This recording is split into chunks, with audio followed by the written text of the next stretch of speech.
Future प्रभु के हाथ में है। आप अपने बच्चों के लिए अच्छा सोचते हैं, सही है, लेकिन उससे भी अच्छा प्रभु सोचता है।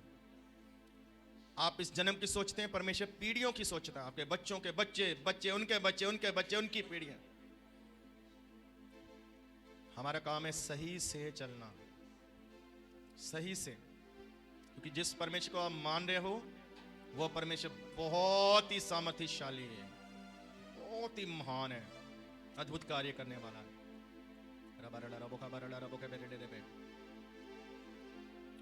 हालेलुया। सो आइए बात करते हैं आज फिर प्रभु यीशु मसीह के जन्म के विषय में।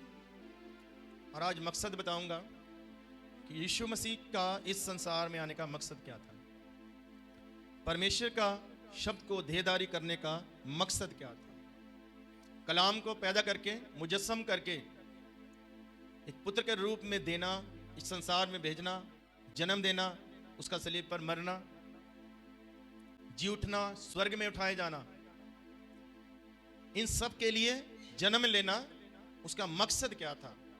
या ऐसा कह सकते हैं, क्या जरूरत थी प्रभु यीशु मसीह को आने की, प्रभु यीशु मसीह क्यों आए। कुछ बातें आज आपके सामने में रखूंगा। आमीन, हालेलुया।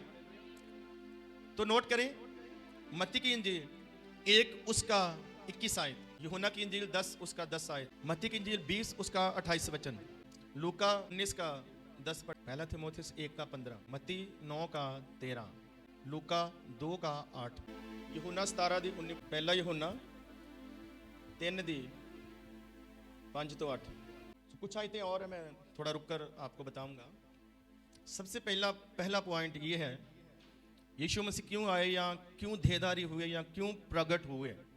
कितने शब्द आए, भेजा गया, या प्रकट हुआ, या देहधारी हुआ, या यीशु क्यों आया। हालेलुया। नंबर 1 के 21 में लिखा है, फरिश्ता अगर कहता है उसका नाम यीशु रखना, वो अपने लोगों को पापों से छुड़ाएगा। हालेलुया। यीशु मसीह आए हैं पापों से छुड़ाने के लिए। पापों में लोग फंसे हुए थे। सोचकर देखो, पापों से छुड़ाने वाली विधि पहले भी थी, पापों से माफ करने वाली विधि पहले भी थी, लेकिन यीशु मसीह के बारे में लिखा गया वो अपने लोगों को पापों से छुड़ाएगा। हालेलुया। वो उस समय जो विधियां थी, वो विधियां सिर्फ कुछ समय के लिए छुड़ाती थी। आप समझ रहे मेरी बात की नहीं। जब बलिदान कर दिया तो 1 साल के पाप क्या हो गए, क्षमा हो गए। लेकिन लोग इसी काम पर लगे हुए थे, अपने पाप के अनुसार कबूतर दे दिया, या मेमना दे दिया, या बैल चढ़ा दिया, कुछ भी कर दे दिया विधि के अनुसार। लेकिन लोगों के अंदर से पाप निकलता नहीं था, वो पापों से छुड़ाए नहीं जाते थे।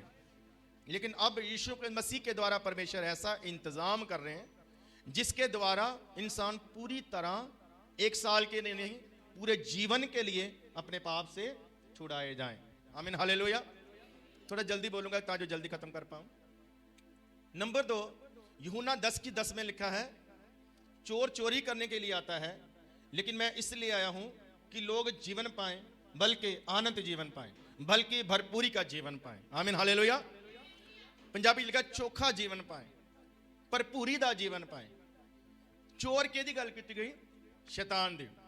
चोरी करना आवेगा, नाश करना आवेगा, घात करने के लिए आएगा, मारने के लिए आएगा, लेकिन मैं इसलिए आया कि तुम जीवन पाओ और बहुतायत का जीवन पाओ।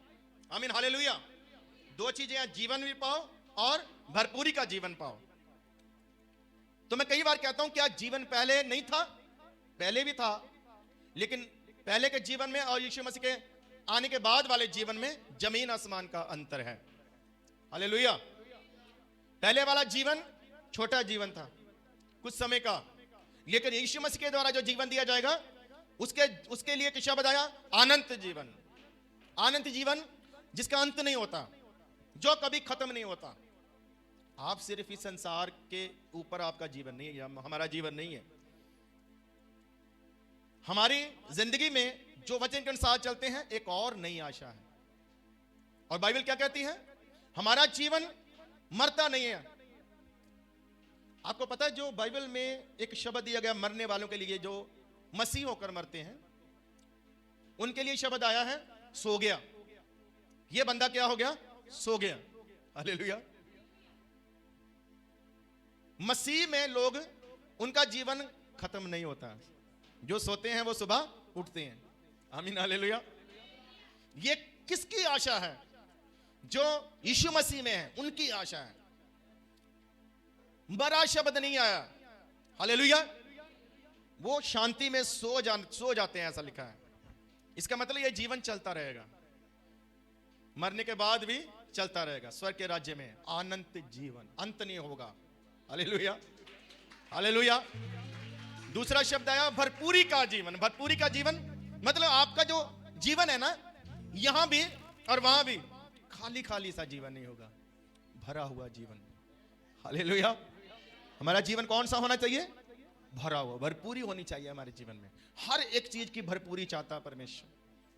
आपके घरों में, आपकी जिंदगी में, आपकी जेब में, आपके अकाउंट में, आपके बर्तनों में, सब कुछ भरा भरा परमेश्वर देखना चाहता है। आमीन हालेलुया।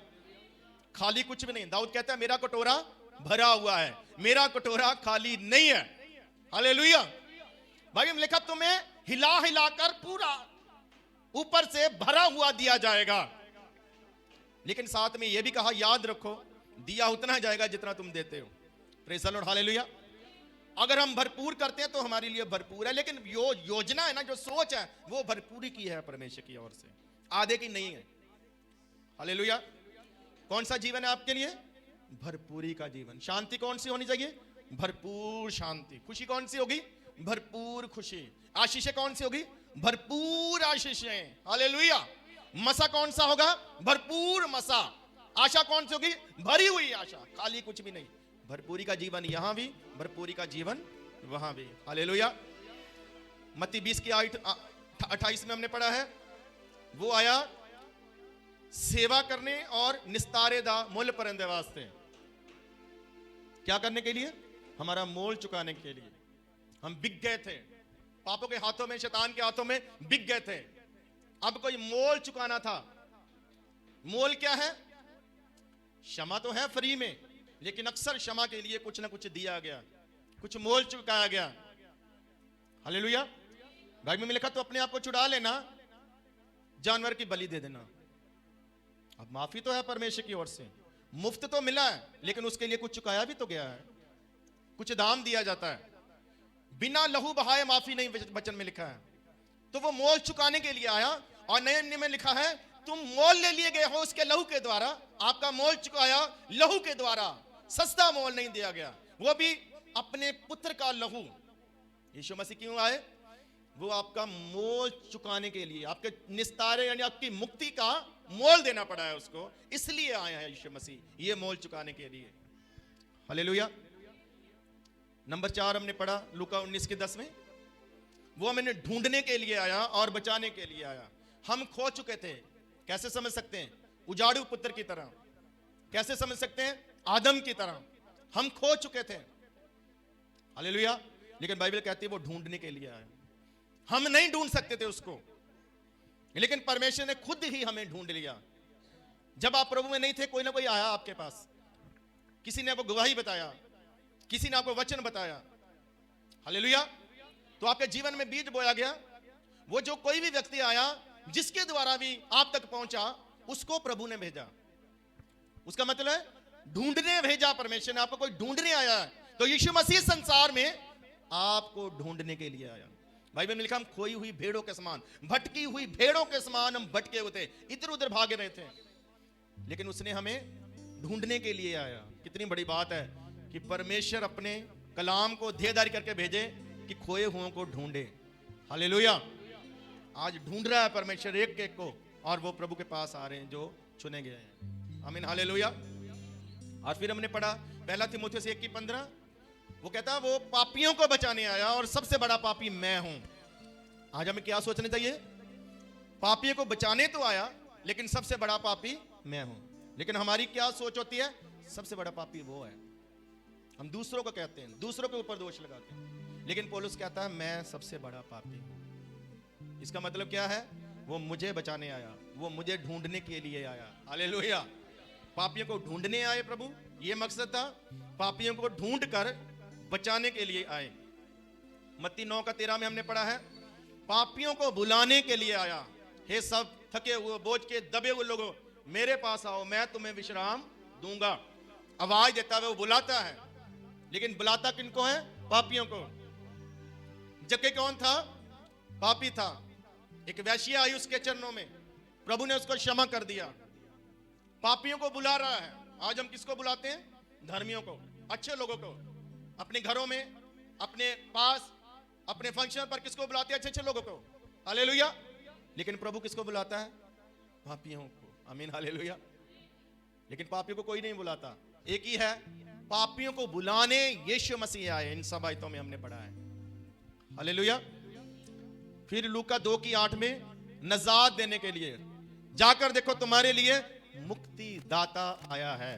तो आया क्यों है? मुक्त करने के लिए। प्रेरितों के काम 4 उसका 12 में लिखा है, इस धरती के ऊपर, इस धरती के नीचे, आसमान के नीचे, आसमान के ऊपर, सब जगह कोई दूसरा नाम नहीं दिया गया जिसके द्वारा हम मुक्ति पा सकते हैं, उद्धार पा सकते हैं। यीशु मसीह आया हमें मुक्त करने के लिए। हालेलुया। जो पुराना नियम है ना, वो जैसे कोई नक्शे कदम होता है वैसे है, एक छाया की तरह कह सकते हैं। असली जो है वो यीशु मसीह के बाद हुआ है। पुराने नियम में भी एक नजात हुई है, एक छुटकारा हुआ है पुराने नियम में, और हुआ है मूसा के द्वारा। मिस्र देश में फंसे हुए लोगों को, अपनी कौम को छुड़ाने भेजा मूसा को। 430 साल में फंसे हुए थे, सिर्फ पापों में नहीं, दुखों में भी, कष्टों में, बीमारियों में, परेशानियों में। मूसा को भेजा, उनको छुड़ा कर लाए और लेकर कहां जाए? कनान देश में। एक टारगेट दिया, एक निशाना दिया। हालेलुया। लेकिन वो परछाई है, उसका मतलब आज पूरा हो रहा है। आज भी लोग जो पापों में फंसे हैं, पापों की गुलामी में फंसे हैं, उनको छुड़ाने के लिए किसी को भेजा गया है। हालेलुया। और उस समय मनुष्यों में से एक को चुनकर भेजा गया, लेकिन अब मनुष्यों में से एक को चुनकर नहीं भेजा गया। अब परमेश्वर ने अपने पुत्र को भेजा स्पेशल, तू जा। क्योंकि उस समय जिस्मानी छुटकारा था, आज कौन सा छुटकारा है? आत्मिक छुटकारा है। आज पापों से छुड़ाना है, पापों की गुलामी से छुड़ाना है। उस समय कनान देश में ले जाना मकसद था, आज स्वर्ग के राज्य में ले जाना मकसद है। और आप और मैं तैयार हो रहे हैं परमेश्वर के राज्य में प्रवेश होने के लिए। और आज हमारी मुक्ति आत्मिक मुक्ति है। आमीन, हालेलुया, हालेलुया। और फिर लिखा है यूहन्ना 18 में, वो कहता मैं सच्चाई पर गवाही देने आया हूं, सच्चाई के ऊपर मोहर लगाने, पक्का करने, ऐसा कह सकते हैं। हालेलुया। सच्चाई पर मोहर लगाने के लिए, जो आपके अंदर सच्चाई है उस पर मोहर लग जाएगी, पक्का कर दिया जाएगा, उसकी गवाही हो जाएगी यीशु मसीह के आने के द्वारा। हालेलुया। यूहन्ना 17:19 में लिखा है, परमेश्वर एक करने के लिए आए, जो बिखरे हुए थे उनको एक करने के लिए यीशु मसीह आए हैं। आमीन, हालेलुया। और यूहन्ना 3:5 से 8 तक लिखा है, वो इसलिए प्रकट हुआ कि पापों को उठा ले जाए। यूहन्ना कहता वो देखो परमेश्वर का मेमना जो हमारे पापों को उठा लिए जाता है। हालेलुया। कहने का मतलब पाप के बस्तर उतार कर इधर रख दिए, इधर देखो मेरी तरफ, पापों के बस्तर उतार कर इधर रख दिए, फिर उठाकर पहन लिए। हालेलुया। तो परमेश्वर ने ऐसा इंतजाम किया कि इनके पापों को ही उठा ले। हालेलुया। वो जो सलीब थी ना, वो हमारे गुनाह थे, वो हमारा बोझ था, पापों का बोझ, वो यीशु मसीह उठाकर चले कलवरी के पहाड़ तक। हमारे पापों के बोझ को उठाने के लिए यीशु मसीह इस संसार में आए हैं। आमीन, हालेलुया। पापों को उठा लिया यीशु मसीह ने, अब वो पाप हमारे नहीं रहे। हालेलुया। और कुछ और आयतें हैं, यूहन्ना 12:48-49 आयत, इसमें लिखा है, मैं इसलिए आया कि तुम्हारे साथ बातें कर सकूं, तुम्हारे साथ बोलूं। क्यों? क्योंकि उस समय एक ही के साथ बोलता था परमेश्वर। परमेश्वर कहता था मूसा तू आ जाना पहाड़ के ऊपर और किसी को मत लाना, तेरे साथ बातें करूंगा, तू उनके साथ बातें करेगा। जाजक आ जाए, प्रधान जाजक, हालेलुया, भक्ति करके जाए, तेरे साथ बोलूंगा। बोलने के लिए तो लोग सोचते थे इस बात को। तो यीशु मसीह यहां पर इस आयत में लिखा है, यीशु मसीह इसलिए आया कि वो सबसे बातें करें। आज यीशु मसीह किसी एक के साथ बात नहीं करते हैं, आज यीशु मसीह सबके साथ बात करते हैं। आमीन, हालेलुया। वचन के वसीले, अपने रूह के वसीले सबके साथ बातें करते हैं। आमीन, हालेलुया। बातें करने के लिए। और यूहन्ना 14 उसका 6 से 7 तक वहां पर क्या लिखा है? वहां पर कहता है, फिलिपुस हमें परमेश्वर का दर्शन दिखा, सूरत दिखा। तो वो कहता, तू इतनी देर से मेरे साथ है, क्या तूने मुझे नहीं देखा? जिसने मुझे देख लिया उसने पिता को देख लिया। आमीन, हालेलुया। यीशु मसीह इसलिए आए कि अपने पिता की सूरत को प्रकट करें, अपने बाप को दिखाएं। इसलिए संसार में आए, क्योंकि परमेश्वर का चेहरा छुपा लिया गया था, छुप गया था। आदम के बाग के बाद परमेश्वर ने अपना चेहरा नहीं दिखाया। पहले आदम से परमेश्वर मिलते थे, लेकिन जब गुनाह आया, आज्ञा टूटी, तो परमेश्वर ने अपने चेहरे को छुपा लिया। एक बार मूसा अपनी इच्छा जाहिर करता है, प्रभु जी मैं आपको देखना चाहता हूं। वो कहता, तू देख ही नहीं सकता। हालेलुया। लेकिन फिर भी तेरी थोड़ी सी मैं इच्छा पूरी करूंगा। मैं तेरे सामने से गुजरूंगा, तू साइड पर हो जा, तू मेरी पीठ को देख पाएगा। जो पुराना नियम है ना, वे पीठ की तरह है। पुराना नियम परमेश्वर की पीठ को दिखाता है, लेकिन नया नियम यीशु मसीह के आने के बाद चेहरे को दिखाता है। जिसने मुझे देखा उसने मेरे परमेश्वर को देखा। आमीन, हालेलुया। पतरस, याकूब और यूहन्ना पहाड़ के ऊपर चेहरा बदल गया यीशु मसीह का। उन्होंने यीशु मसीह के पिता वाले रूप को देखा, जलाली रूप को देखा। यीशु मसीह आए परमेश्वर की बातें आपसे करने के लिए। यीशु मसीह आए परमेश्वर का चेहरा आपको दिखाने के लिए। और आज आप यीशु मसीह में अपने बाप का चेहरा देख सकते हो, अपने पिता का चेहरा देख सकते हो। आमीन, हालेलुया, हालेलुया। उस समय परमेश्वर शुभ के बात करता था, अंधेरे में, बादल में। हालेलुया।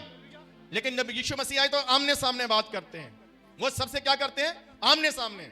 आज भी आप परमेश्वर को देख पा रहे हैं यीशु मसीह के रूप में, आमने सामने। और यीशु मसीह इसलिए आए कि परमेश्वर की सूरत को आपके बीच में प्रकट कर पाए। आमीन, हालेलुया, हालेलुया। यूहन्ना 1:17 में लिखा है, वो कृपा करने के लिए और सच्चाई देने के लिए आए। कृपा और सच्चाई यीशु मसीह के द्वारा आई है। इसका मतलब क्या है?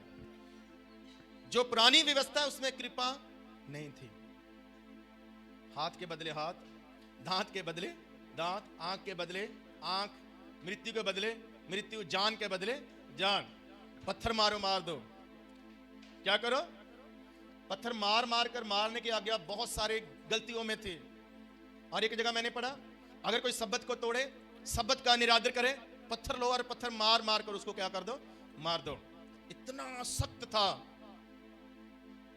उस समय सब्बत के दिन की आज्ञा के विषय में। जो नहीं आता है उसको क्या करो? निरादर करता है, मार दो। जो माँ बाप का आदर ना करे, बेइज्जती करे उनकी, पत्थरों से क्या कर दो? उनको मार दो। जो व्यभिचार करे उसको क्या कर दो? पकड़ो और पत्थर मार के मार दो। और वो मृत्यु आसान नहीं होती कि पत्थर मारो। हालेलुया। कृपा क्यों लिखा? कृपा आई यीशु मसीह के बाद। हालेलुया। आज कृपा है परमेश्वर। आज कई बार हमसे गलतियां होती हैं, कई बार आज्ञा टूटती है। अगर उस समय में होती ना हम, हालेलुया, तो पत्थर ही खत्म हो जाते आज। कृपा आई यीशु मसीह के द्वारा। वो कृपा करने लगे, वो दया करने वाले, वो तरस करने लगे, वो छोड़ने लगे। आपको पता है ना, एक व्यभिचारिणी स्त्री को पकड़ कर लाए थे, तो प्रभु ने क्या कर दिया था उसको? प्रभु कहते मैं तुझे मार सकता हूं पत्थर, क्योंकि प्रभु ने क्या कहा था? जिसने पाप नहीं किया वो पत्थर मार सकता है। तो प्रभु ने पाप नहीं किया था, वो मार सकते थे। इसलिए यीशु मसीह ने कहा मैं तुझे माफ करता हूं, जाओ फिर पाप ना करना। ये है कृपा। हालेलुया। ये है कृपा। कृपा यीशु मसीह के द्वारा आई, सच्चाई यीशु मसीह के द्वारा आई। परमेश्वर का मकसद था कि इन पर दया की जाए, इनको छोड़ा जाए, इन पर कृपा की जाए। हालेलुया। मत्ती 6:10 में लिखा है, हे छोटे झुंड मत डर, परमेश्वर को पसंद आया कि वो तुम्हें राज्य दे। मत्ती 6 में लिखा है, ये दुआ करो, हे पिता तेरा राज्य आए। यूहन्ना 4:17 में लिखा है, तौबा करो क्योंकि स्वर्ग का राज्य निकट आया है। राज्य देने के लिए आए यीशु मसीह के द्वारा। क्यों, कैसे जान सकते हैं? उत्पत्ति की किताब में परमेश्वर ने कहा था आदम से, ये सारी मछलियों पर, सारे जानवरों पर, सब धरती के ऊपर, सब चीजों के ऊपर तुम राज्य करो। क्या करो? क्यों बनाया था? राज्य करने के लिए, राज्य देने के लिए। लेकिन वो राज्य उसने खो दिया। एक गलती करके वो राज्य उसके हाथों से चला गया। अब फिर से राज्य देने के लिए अपने पुत्र को भेजा है परमेश्वर ने। वो कहता है छोटे झुंड मत डर, परमेश्वर को पसंद आया अब कि वो तुम्हें राज्य दे। अब जो कोई तौबा करेगा, पश्चाताप करेगा, स्वर्ग का राज्य उसके निकट आ गया, फिर से उसके निकट आ गया। हालेलुया। परमेश्वर के राज्य में हमारा राज्य है। और लिखा है बाइबल में कि परमेश्वर के लोग सिंहासनों के ऊपर बैठकर राज्य करेंगे और न्याय करेंगे। आमीन, हालेलुया। वो कहता तुम मेरे साथ राज्य करोगे। वो जो राज्य हमने खो दिया था वो यीशु मसीह में हमें मिलता है। हालेलुया। आप समझे? बहुत सारी बातें, तकरीबन 14-15 बातें मैंने आपको बताई है जो यीशु मसीह के आने के मकसद को दिखाती है कि आखिर परमेश्वर ने अपने पुत्र को क्यों भेजा, आखिर यीशु मसीह का जन्म क्यों हुआ। वो हमें पापों से छुड़ाए, हमें पवित्र करे, हमें फिर से राज्य दे, वो अपना चेहरा हमें दिखाए, वो फिर से हमसे बातें करे। हालेलुया। वो फिर से अदन के बाग में आए। हालेलुया। और वो हमें पापों से उद्धार करे, वो खोए हुओं को ढूंढ ले, वो उनका मूल्य चुका दे, वो उनका उद्धार करे। ये सब काम करने के लिए यीशु मसीह जहां आए वो जीवन दे दे, वो अनंत जीवन दे। हालेलुया। तो यीशु मसीह के मकसद को याद होना चाहिए कि प्रभु का मकसद क्या था आने का, जन्म लेने का मकसद क्या है, क्यों परमेश्वर ने यीशु मसीह को भेजा। अब हमारा मकसद सिर्फ जन्मदिन मनाना नहीं होना चाहिए कि जन्मदिन मनाया, क्रिसमस मनाया। उसका मकसद जो परमेश्वर का है हमारी जिंदगी में वो पूरा होना चाहिए। हम पापों से छुटकारा पाए हुए लोग होने चाहिए। हम खोए हुए अब नहीं रहने चाहिए। हम उसके घर में रहने वाले बनने चाहिए। हम उजाड़ू पुत्र की तरह नहीं होने चाहिए। हम अदन के बाग से बाहर निकले हुए दुख झेलने वाले लोग नहीं होने चाहिए। हम अब पापों में फंसे हुए लोग नहीं होने चाहिए। अब सिर्फ मुक्ति को देखने वाले नहीं होने चाहिए, मुक्ति को अपने अंदर ले जाने वाले होने चाहिए। हालेलुया। उन्होंने कहा था जाओ जाकर मुक्ति दाता को देखो। तो अब भी हम दिसंबर के महीने में सिर्फ मुक्ति को देखने के लिए ना आए, बल्कि वो मुक्ति हमारे भीतर होनी चाहिए, वो उद्धार हमारे अंदर होना चाहिए, वो पवित्रता हमारे अंदर होनी चाहिए, वो जीवन हमारे अंदर होना चाहिए, वो राज्य हमारे अंदर होना चाहिए। आमीन, हालेलुया। जिस खुशी को देने आए, जिस भरपूरी को देने आए, जिस शांति को देने आए, उसको सिर्फ देखने के लिए नहीं, उसको सिर्फ माथा टेकने के लिए नहीं। हालेलुया। जोशियों ने उसको भेंट चढ़ाया। अब सिर्फ शारीरिक भेंट नहीं चढ़ाना, अब अपने आप को चढ़ाओ, खुद को दो प्रभु को। प्रभु जी आप मुझे ही ले लीजिए, चीजों की बात ही छोड़ो, मैं आपका हूं, जो मेरा है सब आपका है। हालेलुया। धन्यवाद की भेंट चढ़ाओ, शुक्राने की भेंट चढ़ाओ, तारीफ की भेंट चढ़ाओ परमेश्वर को। यह परमेश्वर की इच्छा है। हालेलुया। यीशु मसीह को सिर्फ बच्चे के रूप में कबूल करके बर्थडे मनाना हमारा मकसद नहीं है। यीशु मसीह को बच्चे के रूप में कबूल करके उसको बढ़ाकर हमारे अंदर से सब गलत उठाने के लिए, सही करने के लिए, यह परमेश्वर का मकसद है। हालेलुया। नजात देखना नहीं, नजात को हासिल करना, बल्कि अब आपके भीतर में से लोग नजात देखें, लोग नजात पाएं, खुशी पाएं, शांति पाएं। जो जीवन आपको मिला है ना, वो जीवन आगे जाए। जो खुशी आपको मिली है वो खुशी आगे जाए। हालेलुया। जो दर्शन आपको मिला है वो दर्शन आगे जाए। जो राज्य आपको मिला है वो राज्य आगे जाए। अगर आपको ढूंढा गया है, हालेलुया, तो आप खोए मत, बल्कि आप भी ढूंढे हुओं को, खोए हुओं को ढूंढने पाओ। आमीन, हालेलुया। इसलिए लिखा, याकूब ने कहा अगर कोई एक पापी को मोड़ लाएगा, कोई भटके हुए को एक कोई मोड़ लाएगा, तो उसके पापों को क्षमा कर दिया जाएगा। हालेलुया। तो प्रभु का मकसद है जीवन, अनंत जीवन। प्रभु का मकसद, इसमें मैंने जिस्मानी आज नहीं बोला, हालांकि यीशु मसीह हमें चंगा करने के लिए भी आए, यीशु मसीह हमें बरकत देने भी आए हैं। हालेलुया। क्योंकि उसके लहू बहाने से हमारे पाप भी क्षमा होते हैं और हमारे रोग भी चंगे होते हैं।